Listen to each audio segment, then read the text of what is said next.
Welcome to the Love Dog Podcast. I am your co-host, Raina Butcher, here with our host, Dr. Sarah Hensley, the owner, founder, and CEO of the Love Dog Relationship Coaching Services.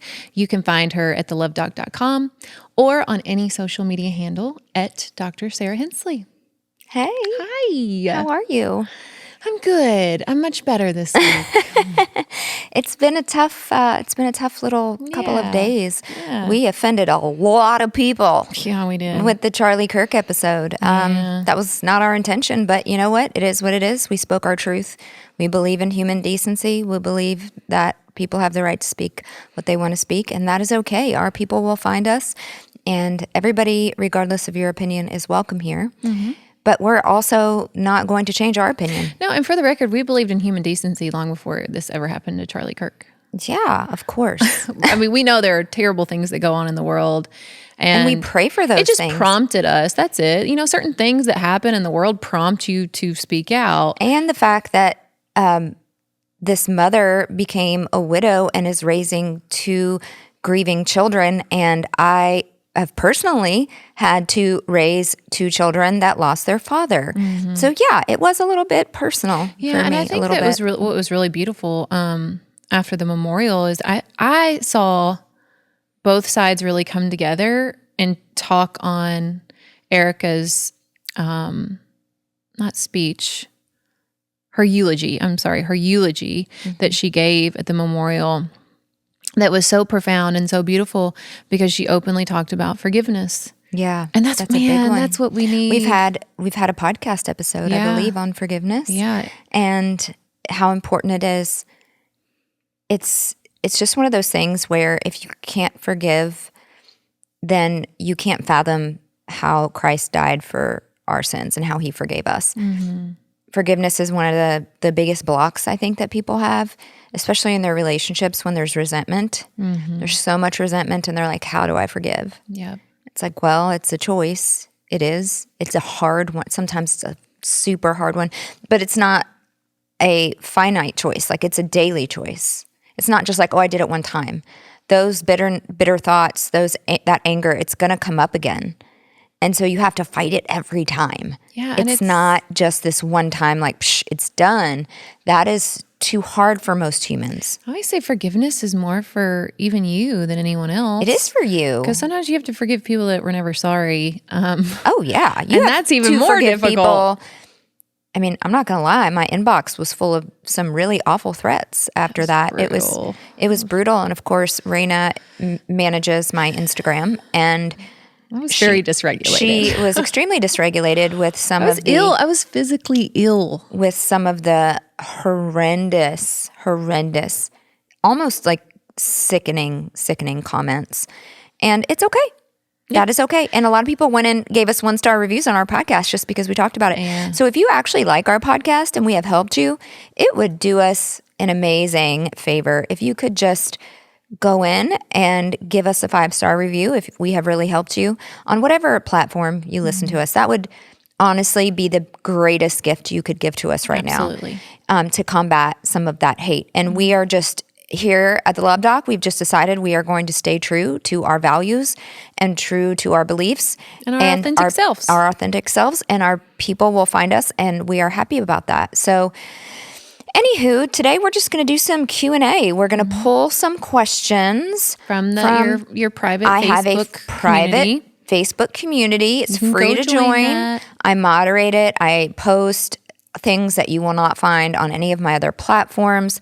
I answer questions. I reply to comments. I do the best I can.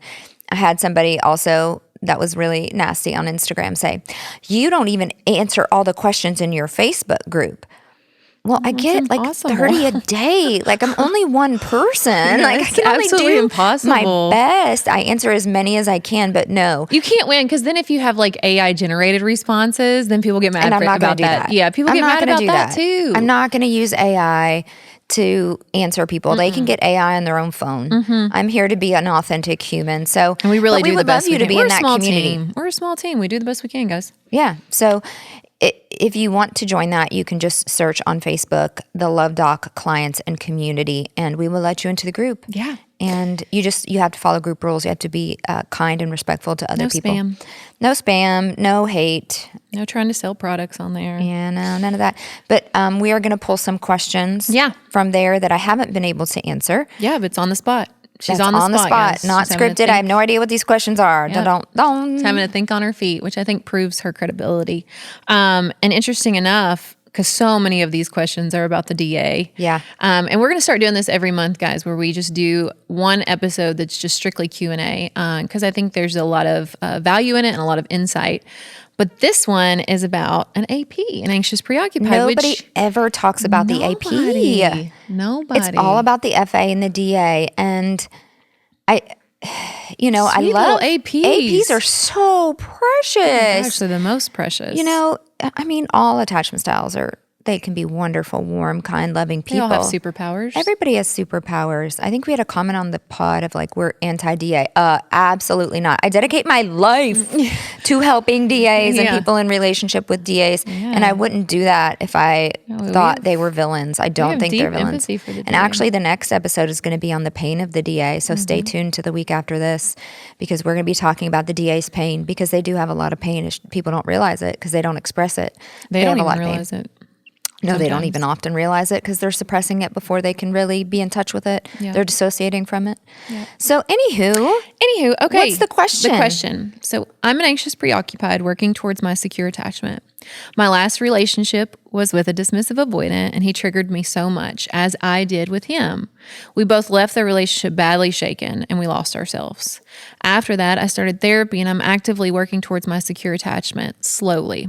It's a tough process, but I know I got this. Mm-hmm. But now I have a new issue. I've been dating another anxious preoccupied, but he's proving to be a nightmare. I've tried setting boundaries, clear, firm, repeated boundaries, but they get ignored, crossed, or twisted.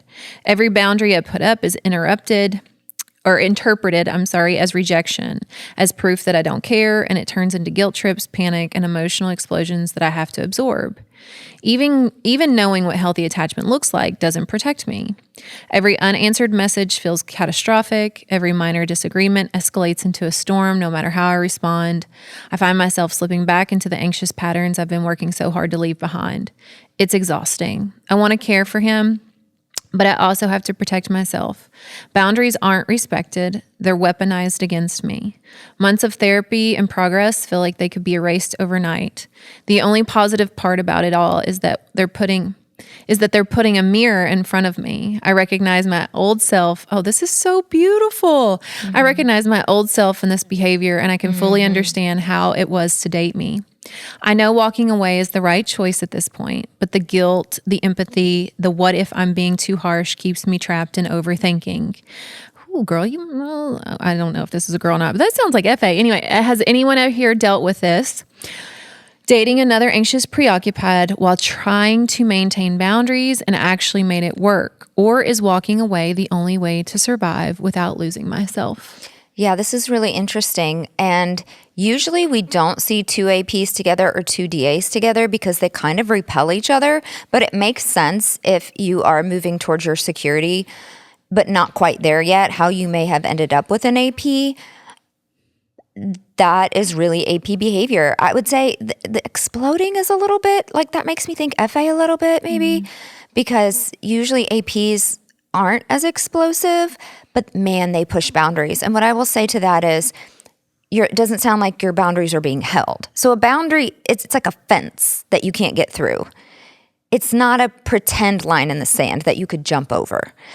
Boundaries are not held with words. Boundaries are held with your actions. The action of actually removing your access, whether that's from a situation, whether that's temporarily from the relationship, or whether that is permanently. So level 1 is removing it from the situation. Level 2 is removing yourself temporarily from the relationship to take some space and to meet your own needs and to pour into regulating your own nervous system.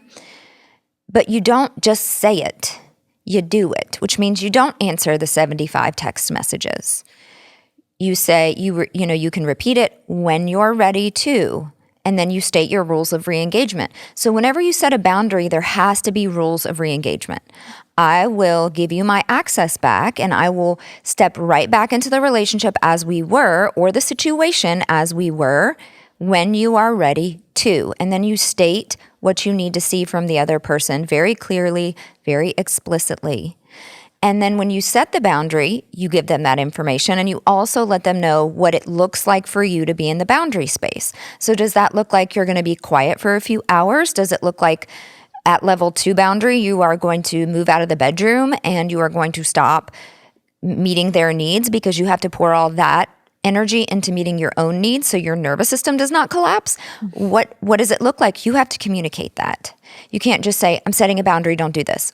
Your boundary is not in words. It is in the removal of access to you until they meet your rules of re-engagement. And that is not an ultimatum. And let me describe the difference here.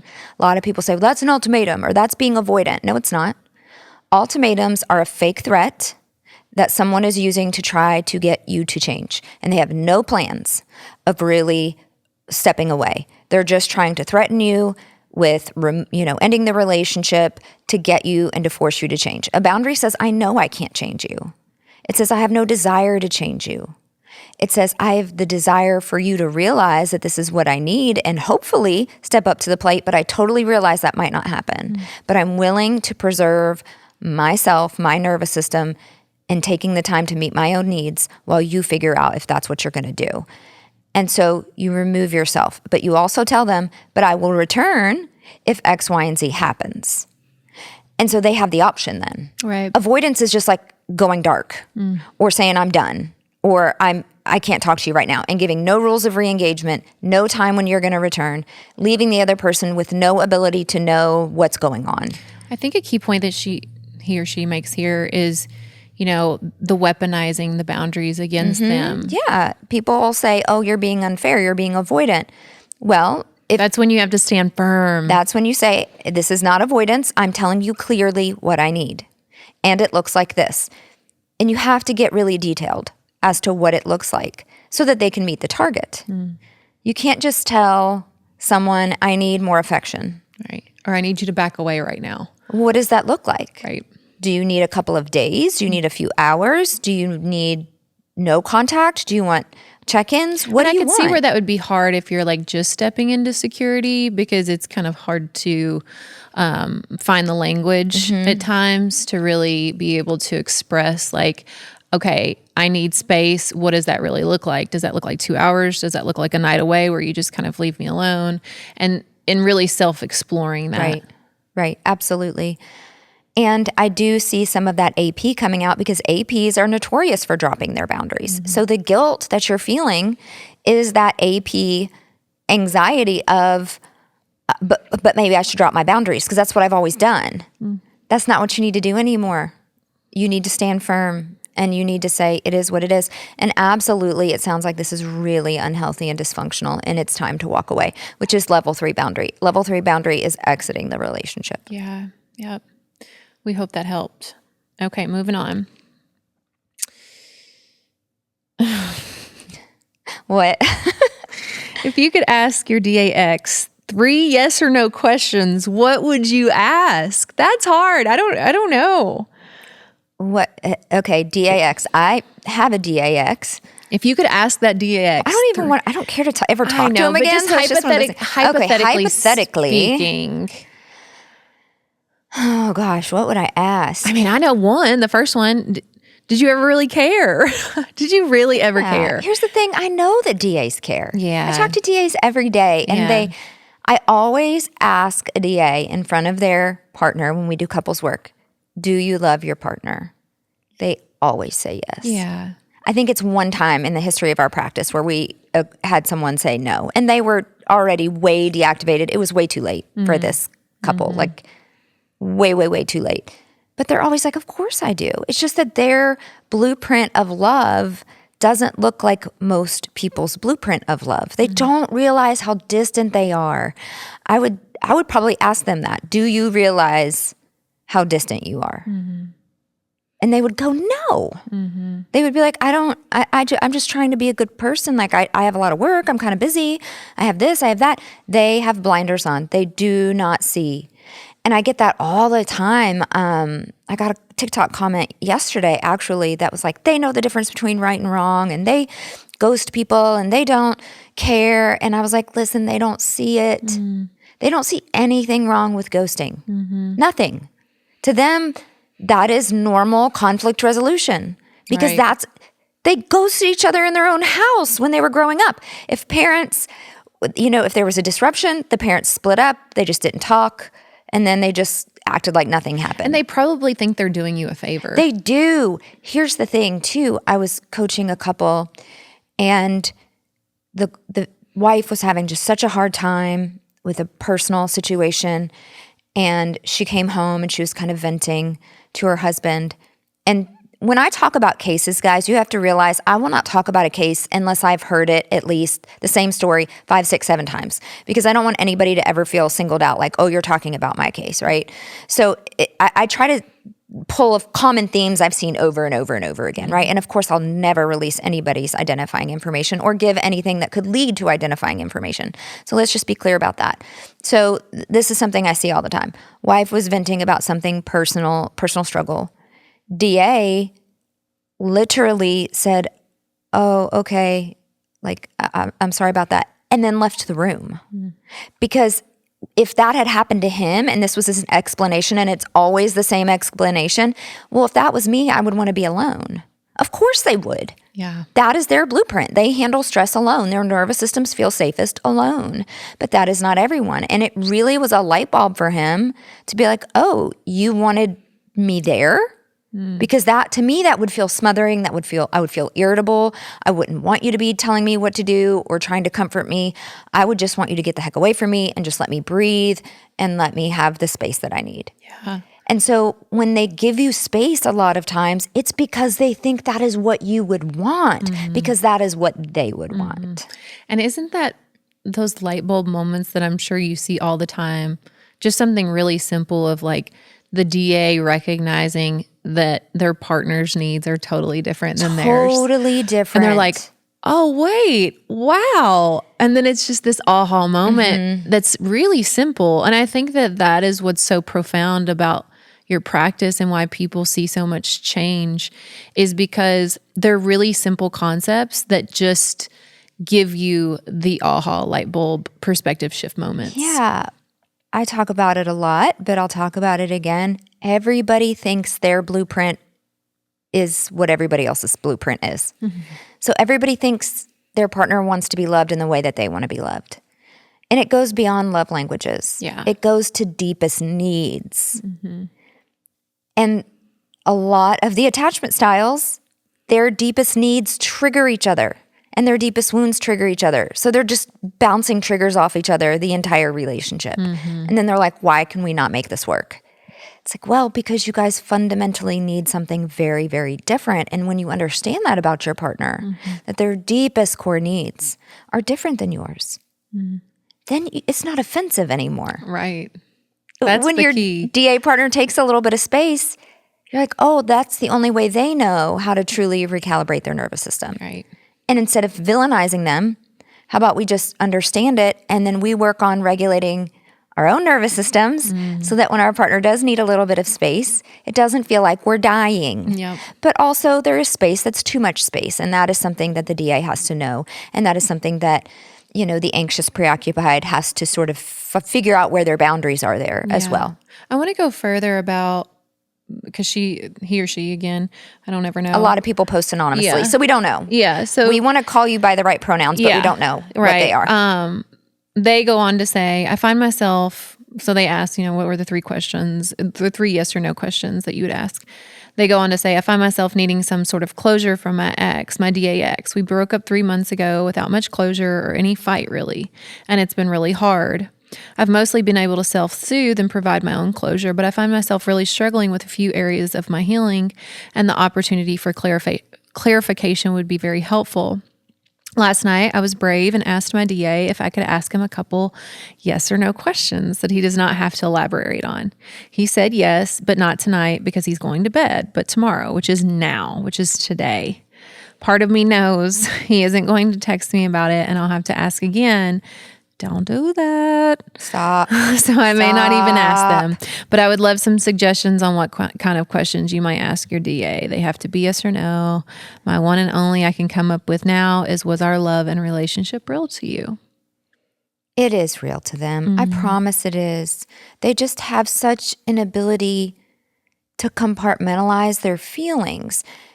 And it's because their triggers suppress feelings. So you don't get to choose what you suppress. When you suppress and you dissociate, every emotion goes into that lockbox, which includes your romantic feelings for your partner. So when they start to deactivate and they start to suppress, they're suppressing the pain of their wounds, but then their feelings for you get placed in that box too, to be suppressed, which is why they can come across so callous and cold at the end of a relationship. And you think, did you even care about me? Yes, they did. But for people that don't have great compartmentalization, I don't have great compartmentalization. I can do it a little bit for a little bit of time. And I really have to focus. And because compartmentalizing for short periods of time can be healthy. But doing it as a primary emotional coping strategy is not healthy. But the DA can do it for hours, days, weeks, months at a time. No other attachment style can do that. That's wild to me. So they're walking around incredibly numb. And I know this because in my practice, when we start going over emotional processing to completion through the body, which is the only way to, and it's one of a couple important tools, only a couple, but it's one important tool to learn how to be able to pair safety in your body with the experience of your emotion. When they start that work, they're like, I don't feel anything. I don't feel anything. I don't feel anything. I'm like, that doesn't surprise me. You're frozen and you have to unthaw. So you're going to have to do this work long enough to start to unthaw, and then you're going to hit anxiety or irritation in your body, and it's going to flip you out. And wouldn't you know, every single time they come back to me and they're like, I was doing the exercise and I finally just felt this like rush of anger and irritation. That's the fight response. Or I did this and I just felt this rush of anxiety. That's the flight response. You're coming from shutdown, freeze, which is dorsal vagal, to sympathetic activation, because that's one rung down on the safety ladder, from freeze. And then we got one more to go to get to true safety. So it doesn't surprise me when they're just like, how can you not feel anything? It's not that they never felt it. It's that they can't access it. Yeah. What's the advice that you would give this person? Should they even? No. Yeah. No. Don't You gotta let it go. Because don't do it. Becoming securely attached means that you can be okay without closure, because the relationship to yourself is so strong that you don't need that validation that it was real. You don't, if it was real for you, then it was real. And that's all that matters. And that's all that matters. And then your focus should be, how do I not attract somebody with this blueprint again, and not villainizing the DA? I don't want you to attract an FA or an AP either. Not that they don't deserve love, but just because when you're secure, you're going to be attracted to secure people. You are not going to be attracted to the red flags of those other attachment styles. And once you find that out, it's kind of ends up being a waste of your time. Yeah, you might waste 3 months with somebody and then go, oh, there's their attachment. Right. And then now I have to walk away. Yeah. So better to just become secure and give off that secure energy, because again, I do believe in the law of attraction wholeheartedly as God's law of the universe. I think God made the law of attraction, and when you vibrate at that level of security and deep self-worth and deep self-love, you will be attracting people that also have deep self-worth, deep self-love, and can give and receive love in a healthy way. Yeah, and find the closure in just that you loved and it wasn't right, and you've let it go. And that, honestly, that should be closure enough, because it will only set you up for something that's truly meant for you. Closure is you seeking their validation, which you don't need to seek. No. You don't need to know. even if it wasn't real for him, what changes for you? Right. Maybe more insight that, wow, I really chose an unhealed person. But your choice of partner is very, very much associated with who you are. Absolutely. And so the work is the same regardless if you get that closure. Yep. It's the same work. Yep. You're right. You're so right. You guys know one of our favorite brands, Cozy Earth, and we're going to tell you why. Cozy Earth is the ultimate comfort. With whether it's their sheets, their PJs, their sweatsuits, whatever it is that you decide to purchase this fall and winter, I promise you guys will not be disappointed. Absolutely not. My favorite product are their sheets. They're made from the viscose of bamboo, and they have such a soft, luxurious quality to them. I'm also a huge fan of their pajamas. I can't wait to lounge around on my couch this fall, watching a little football and having the fireplace going and being in my Cozy Earth pajamas, as well as with my Cuddle Bubble blanket that is slightly weighted and so soft. Yes. We love Cozy Earth, and we want you guys to love Cozy Earth too. So you can go to cozyearth.com and put in promo code LoveDoc for 20% off. Our code is changing just because Cozy Earth has decided to drop their prices. So you're still going to get just as big of a discount. So go there now, visit them, go get that bubble blanket, go get your PJs, get ready for the fall and winter. We love you, Cozy Earth. All right. Okay. Would it be common for a suspected dismissive avoidant to have a predetermined notion that every conversation is going to be an argument? I think every deep conversation or every conversation around the relationship is going to be an argument. Yes. Yeah. They do. I agree. Eventually. They hope in the beginning of the relationship, they always think that this partner is different and this one I won't have any conflict with, and this one isn't going to make me feel bad. But then they repeat all their DA patterns, and then they're with somebody that's like, hey, that's not cool, or I need more time, or I need more attention or affection. And then they just are like, oh, here it goes again. You know, I'm with another dramatic person that just makes everything a conflict. Then every conversation, they do expect it to be a conflict. And they get extremely dysregulated the moment that it starts. Yep. Who is more likely to do the old reverse discard, the fearful avoidant or the dismissive avoidant? Oh, yeah, the reverse discard where they get so bad they make you leave them. Oh, yeah, that's a fearful avoidant trait. 100%. It's a fearful avoidant trait. They will they will blow it up. I don't know how to say it other than they will blow it up. Yeah. Oh my gosh, do you know? Dynamite times 10. Yeah, times 10. They'll blow it up right in your face. And then they will regret it. Yeah. Yeah, they regret it.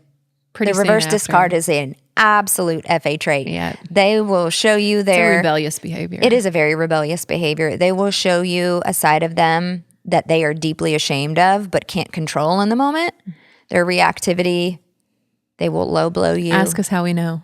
Ask me how I know. Oh, but the reviews on the podcast are that we're biased towards FAs and against DAs. It was one review. One review. Yeah. Okay. And that's just not true because I was a hot freaking mess. Same. I am so Sometimes I still sorry am. to everybody who ever dated me before I earned my attachment security. Even if you were a crappy person with your own behavior, I was still at the end of the day responsible for my behavior. And that was a lot of guilt and shame that I had to work through when my first husband passed away.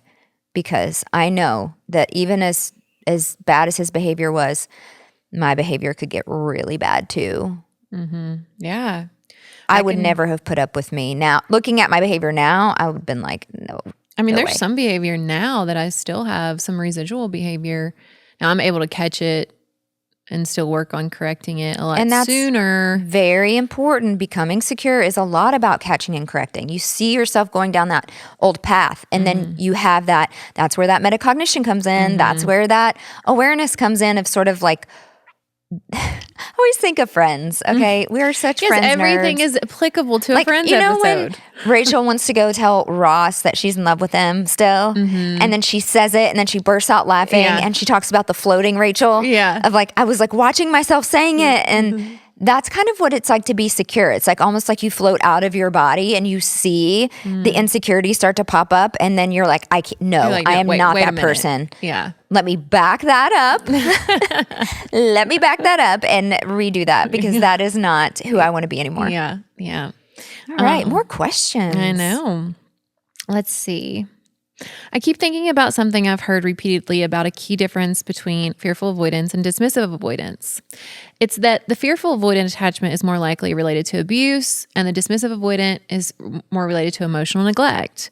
I'm not 100% certain if internal anxiousness I feel around fear of abandonment qualifies as actual anxious attachment, because I don't tend to act on it. For example, if I haven't heard from a partner for a typical period of time, I'd almost rather die than reach out first myself. And if I perceive rejection, I pull away, usually subtly. However, I did begin my attachment healing journey focusing on my internal feelings of anxiety around abandonment, rejection, and did a lot of work on that, because those types of feelings are very loud and impossible to ignore for me. The feelings tied to my avoidant tendencies are a lot more stealthy and elusive, disguising themselves as logical concerns about a relationship / partner, a sense of numbness or exhaustion in thinking deeply about the relationship or partner, and thoughts that it's hard-earned wisdom after being hurt in past narcissistic relationships to engage in distancing behaviors, although mine are not usually blatantly obvious. I'm getting to the question, I think. Oh, this is long. Let me just skip over. I'm confident in my ability to process and heal my trauma responses once I recognize them, but I'm left wondering, can dismissive tendencies ever be tied to abuse versus simply one's feelings of being dismissed?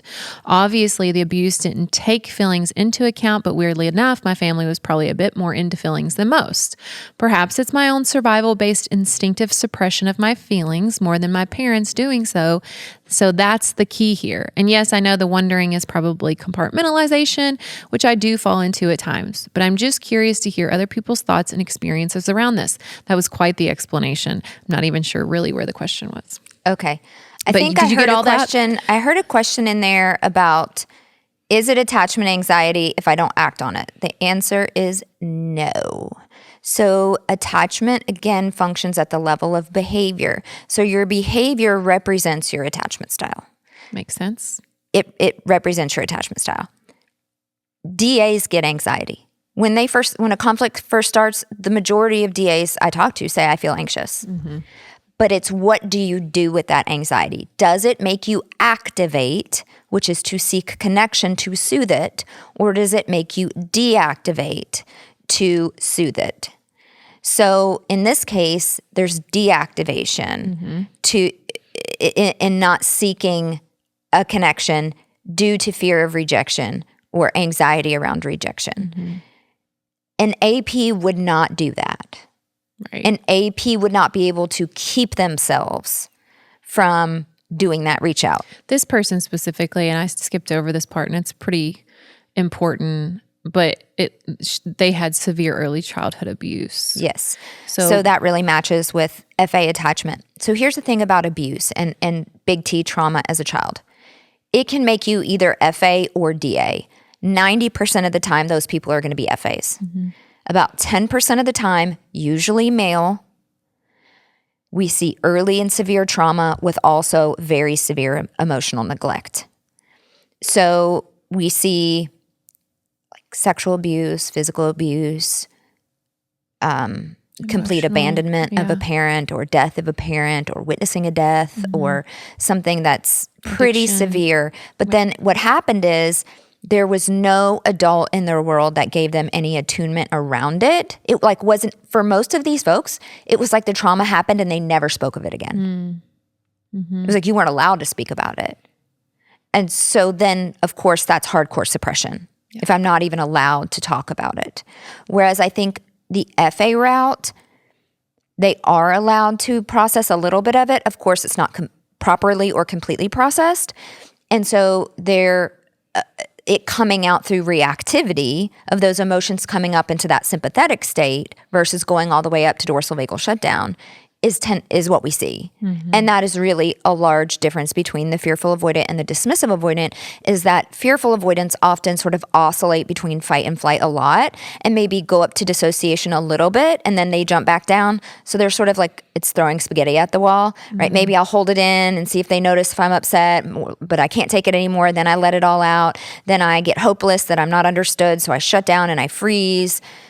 Whereas the dismissive avoidant pathway is very common. It's usually either soft fight or fawn to freeze. Yeah.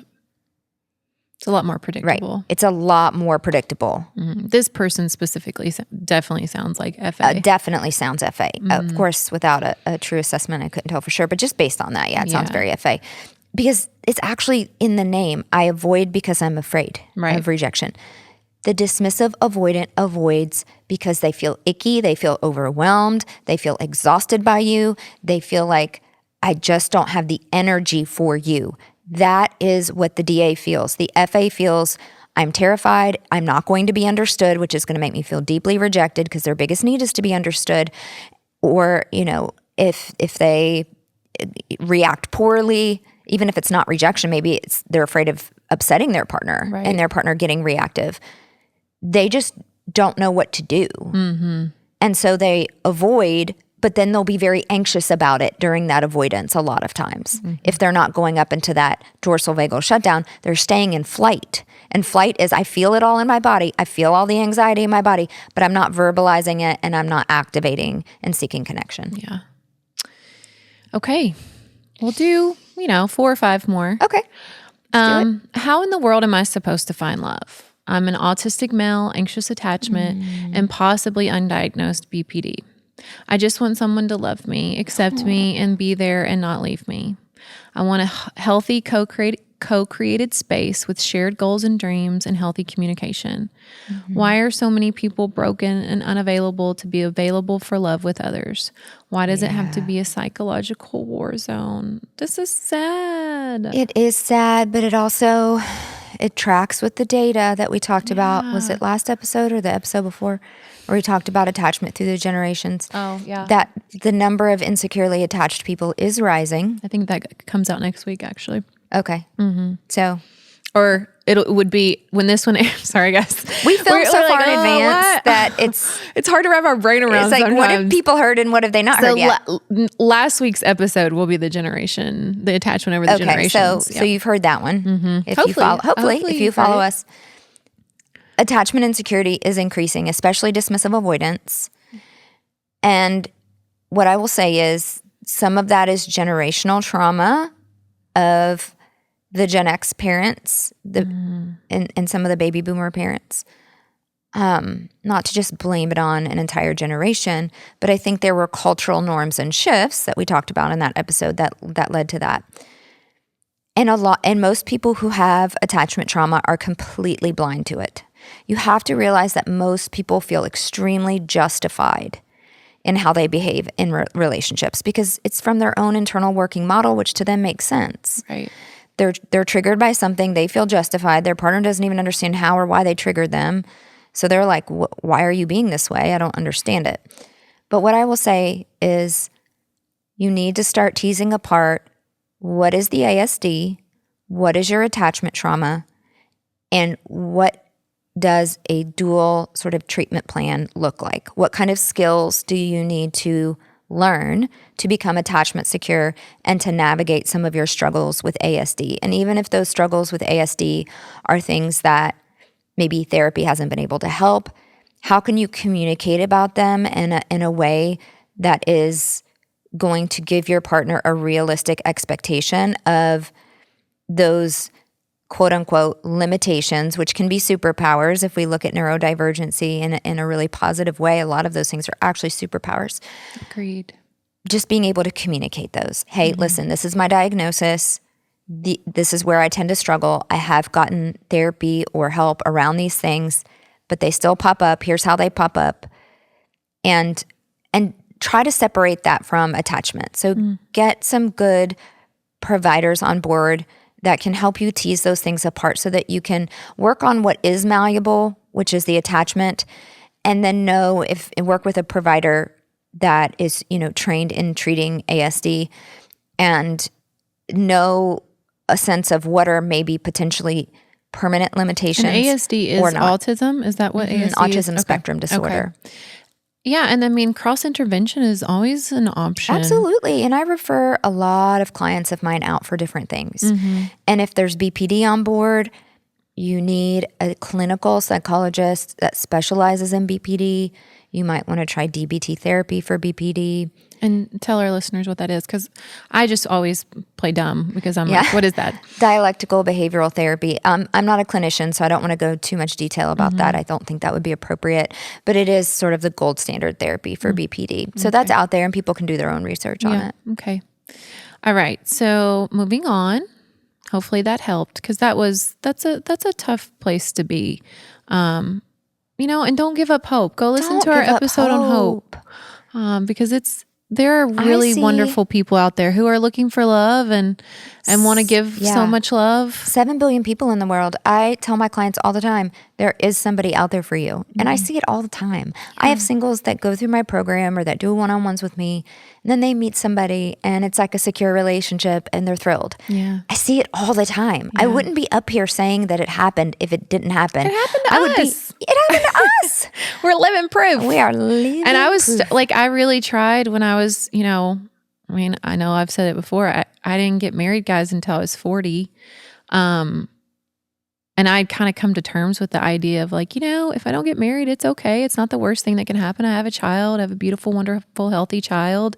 And I just tried to stay out of that cynicism that I think you can sometimes create, especially in today's dating world. It just is so wild out there. I can only imagine what it's like now.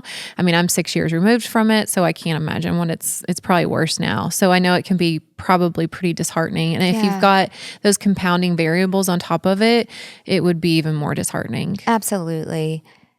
I would love for somebody from Match.com or somebody like that to reach out to me. Yeah. So I can tell you what you're doing wrong. Yeah. Because the online dating space is broken, horrid. man. It's so horrid. broken. And the people creating these apps have no idea. It's like they don't know anything about relationships. Right. Well, and they're just creating a space for just more brokenness. More brokenness because it encourages brokenness. Yeah. It encourages ghosting. It encourages surface level conversations, hookups, all of these things.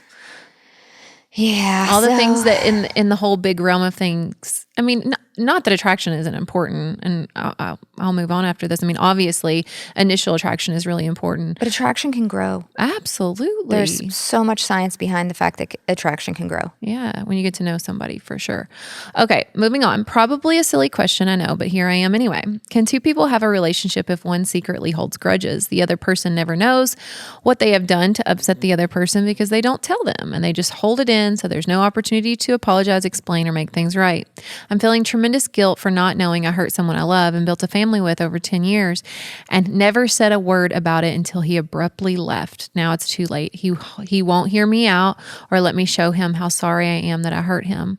On his way out, he even said to me, I hold grudges, and I'm the kind of person that if you hurt me, I hurt you even more. I was in complete and utter shock and completely devastated. There was no opportunity to repair. Also, he comes across as the nicest guy. Everyone loves him. I think that's why I'm having a hard time wrapping my head around this. That is super dysfunctional behavior on his part. Very. And that is not something and it's not okay. It's not okay. And it's not something that you could change, because how could you if you didn't know? No, a healthy relationship cannot work when one partner is silently building up resentment. I see it every single day. And not talking about it. And not talking about it. It's not how intimacy works, guys. No. And so their nervous system this whole time is just growing more and more and more distant and deactivated. That's why they got to the point of just abruptly leaving, is because they were slowly deactivating and shutting down over time. That is the epitome of dysfunction. And I'm so deeply sorry. Of course you would be shocked, and of course you would feel betrayed. But I would not chase after and try to explain you already tried. And chances are it would just happen again. You would do something not knowing that it was something that hurt them. And that is on their own fear of vulnerability and conflict. So I'm sorry that happened. That's so deeply unfair and deeply dysfunctional. Let us validate you right here and right now. Absolutely. Like, that under no circumstances is okay. Nope. And if you guys, I mean, it doesn't say that you were married, but it says that you spent 10 years together. 10 years?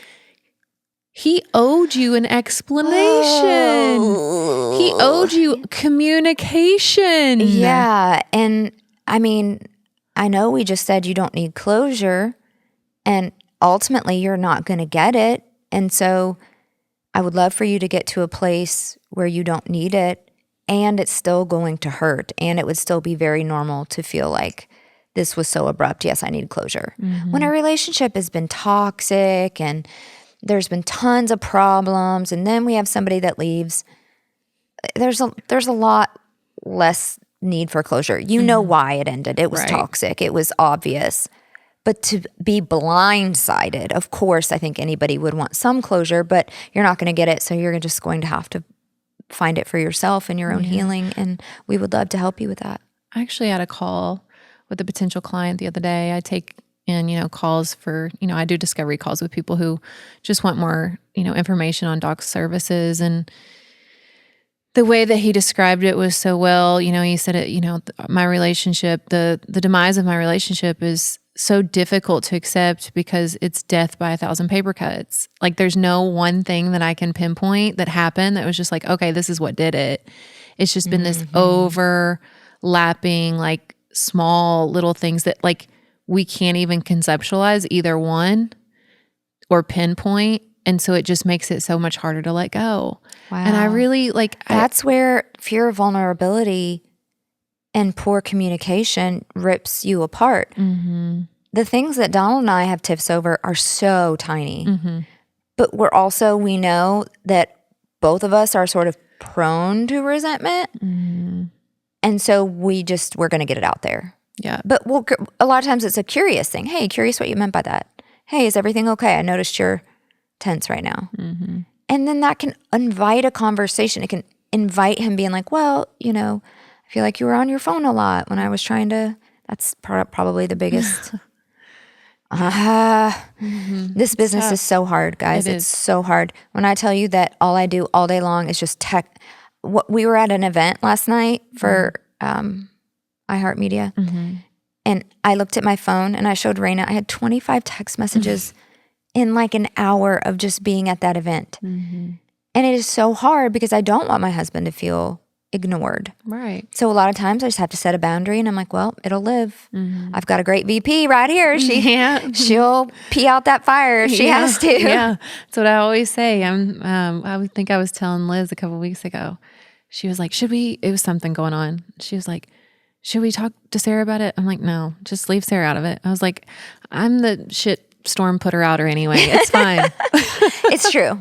It's true. It only, if it has to elevate to me, it'll be bad. But then I feel like there's a lot of just little details. I mean, I kind of have to know what's going on with all my people and projects that we're doing. But I always know when to bring it to you. Yeah, you do. And that's why, I was saying last night, we just make this excellent team because I think we both have really unique skill sets that are totally different than the other one. For sure. And so we just, we bring this really unique dynamic to conversations and the conversation that we were having last night.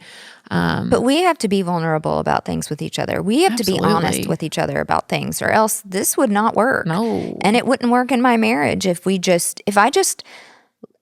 husband said something to me and it felt rude or passive aggressive or mean, and he was raised with a mom who was, love you, Ellen, very sarcastic. And so he tends to be kind of a sarcastic dude, like both in humor and just in everyday life.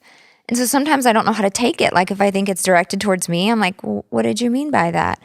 But if I didn't say that and I just held it in, it would start to dysregulate me a little bit, because I would be like, oh, he's got this issue with me.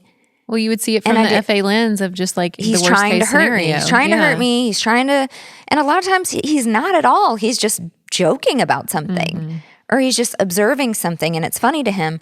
But I take it as, oh, that was about me and it was rude. And I have to step back and break my filter down and go, well, no, could not be about you, Sarah. How about we slow this down and get curious? But we have those conversations. Yeah, it's so important. It's so important. You don't want to die by 1,000 paper cuts. No. No. You got to deal with each one. You got to nurture and let each one heal. Yeah. I really hope that person that I spoke to the other day, I really hope that him and his wife show up in group, because that was my suggestion. It's just, group is just such a wonderful place to go. And I know that people are sometimes turned off of it because of the group itself, but you can be anonymous. You can be anonymous, and nobody has to know who you are. So what does it matter if nobody knows who you are? If you're a blank screen and you put something in the chat because you don't want to speak over the microphone, nobody is going to know who you are. Nobody, honestly, nobody cares either. No, right. They're focused on their problems and their relationship. They're not like, oh, anonymous user 1240 just said this. Yeah. They're like, okay, whatever. How, does it apply to me? Right. Can I learn from this? Can I learn from this? That's what people are there for. Yeah. And the group is such a great dynamic because it gives people the ability to be like, oh, wow, I wouldn't have thought to ask that, but that happens in my relationship too. And I don't like it. And then they get to hear about it, because not everybody is going to think on their feet fast enough to get all their questions answered. And so when other people are asking questions and you hear things that are familiar to your relationship, you can go, oh, yeah, you have I'm so glad somebody asked that. Yeah, you have those aha moments that you didn't even realize you'd have. And those are really profound. Right, very profound. Okay, we're going to do a couple more and then we'll wrap this up. Okay, yeah, let's maybe just do one more. Okay, one more. I'm trying to fully understand so I can heal and become secure. I'm 100% sure, no question, that I'm anxious. I would like to understand what my ex was. In the beginning, I thought he was anxious like me. Would always respond to my text right away and get annoyed if I didn't answer him right away. Very clingy like me, wanting lots of attention and affection, lots of I love you. After the first 6 months, this faded. In the last 6 months, he would change the subject when I try to talk about deeper emotions. He would do a lot of breadcrumbing, tell me I'm a little too clingy, etc. Avoid questions he didn't want to answer. And then one day it felt out of the blue, he ended things to focus on himself. Anything I sent him after that point, he read, but no response. And he has completely shut down, making zero effort. I'm now assuming he's not anxious like me and he's actually an avoidant.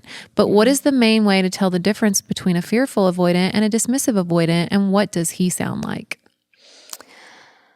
Well, DAs can show up a little bit over the top. They can love bomb in the beginning of relationships, because that is when they have no triggers coming up, because their triggers are around longevity, expectation, commitment, progressing in the relationship and big milestones, vulnerability, conflict, more intimacy. So that 6-month mark is just it's a big turning point for them, where they feel like, oh crap, now it's real. Yeah. In the beginning, it doesn't feel real, and they can love bomb and they can act a little bit anxious. I don't necessarily think it's like that they are anxious. I think they're just trying to, they're able to be somebody who they're really not. And to them, it feels kind of alive and freeing, and they get lots of great chemical dumps and things, but they only feel it at the beginning. And then every single time for them, and I've heard DAs say this so many times, I thought it was different.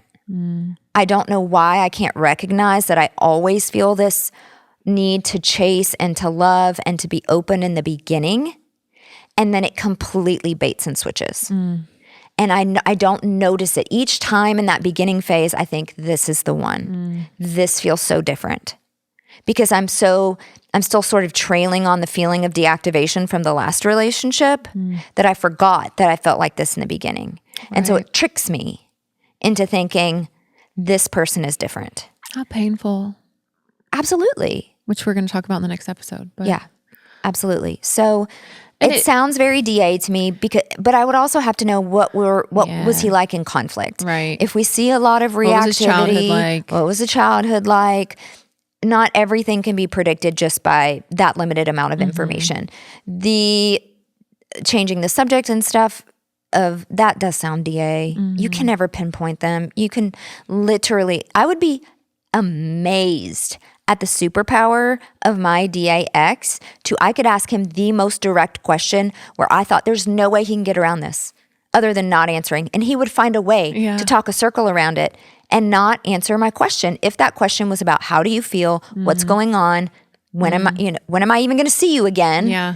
My God, They can you are believe really- I accepted that at one point? Oh, Raina had to go through hell with me in that freaking relationship. Now that I think about it, honestly, I think I dated a couple DAs too. Yeah, you did. Yeah, I think Mark was probably a Mark DA. was definitely a DA. Billy was a for sure DA. We already knew that. Yeah. But Mark definitely. But we're not going to go into our exes. No. We love our husbands. And Not Josh would be necessary. like, ooh. Anyway. Yeah, I get it. But yeah, so like I said, we want to start doing these Q&As at least once a month because For sure. so insightful. I mean, still, guys, I say it over and over, but I have aha moments all the time when I'm around Doc, or if I'm sitting in on group, or if I'm around and we're working, together in her office, and maybe she's doing some coaching sessions. I always feel like I learned something, and we hope that you Group. She's not in the individual No, sessions. No, I'm not in the individual sessions. I am in group. No, actually, I've never been in an individual session. No, because we would not allow that. Yeah, those are completely confidential. But if you are looking to get help past, of course, these Q&A sessions that we offer here on the podcast, you can go check out Dr. Hensley at thelovedoc.com. Of course, for all of our listeners, we offer a special promo code LoveDoc27 for 27% off her self-paced coaching programs, and of course, the hybrid group coaching program, which is always what I suggest, just because you get that added layer of intervention with the direct access to Doc, or of course Coach Elizabeth, who also runs groups. Just so The group insightful. is such a dynamic place. Yeah, it is. It's such a dynamic and hearing place. like Amy's feedback every week, because Amy is our new coach, and she's going through group, and just she's so going she through understands group. what the experience is like. And And I think she's like an attachment nerd, guys, and she's even having lots of aha moments. Yeah, she trained under Tice Gibson, who is honestly one of the only other people that I recommend in the attachment space. You can tell Tice and I were trained in the same era because of, we're about the same age. We went through our training at the same time. So the new research that was out at that time, it was our foundation. Of course, Bowlby and all of that, we learned the history. But just we were there through the turning point of, no, we need to recognize the disorganized, and then the term changed to fearful avoidant, and just the way that she tends to look at the science and understand the science is very similar to me, but I know that her approach to healing is very dynamically different. And our new coach, Amy, was trained under Thais, and then she went through my certification, and she's like, wow, I've learned something so incredibly different here that I think is extremely valuable. So although our approaches to healing are different, I think our understanding of the science is the same. And Amy has been a joy, and we're so happy to have her on our team. Yeah, we are so lucky to have such wonderful people as a part of our team. Yeah, and they use my methods, guys. They're not out there floating on their own, just coming up with their own stuff. No. I wouldn't allow that. Yeah. I only have 2 associate coaches for a reason. A lot of people expand their practice by selling their curriculum, by having hundreds of different coaches. I don't want that. Yeah. I want to make sure my people are delivering my message in the way that I would deliver it. And I want to make sure that we hold each client with as much care and esteem as possible. And so I have to deeply trust you if I'm going to bring you onto my team. Yes, believe me. And Doc that has is been very why selective in we that. expanded through the group instead of expanding with individual coaches, because I believe after the journey that I had and the amount of time that I spent with the science, I want my methodology out there because I believe in it so deeply. Yes. So. Me too. And we hope you do too. And we just hope you guys continue to tune in every single week. Like we said at the beginning Please of this go leave us a episode, review. please, if you've had any type of impact, Unless if it's had, mean. Yeah, I mean, we don't really want a mean one, but we're open to open to constructive feedback. criticism. I think that we've learned a lot from a lot of the reviews, and I really we've tried to I incorporate have really tried to take into consideration the things that people have said and learn from them and reflect and just do better. I mean, this is a learning process. This isn't anything I've ever done before, but it is absolutely my favorite thing to do. It's been healing for me just as much as it has been for you all. And so we hope that you will continue to tune in. Please leave us a review. Of course, go check out Doc at thelovedoc.com or on any of her social media platforms at Dr. Sarah Hensley. Use that code LoveDoc27 for 27% off. And until next time, peace, love, and perspective.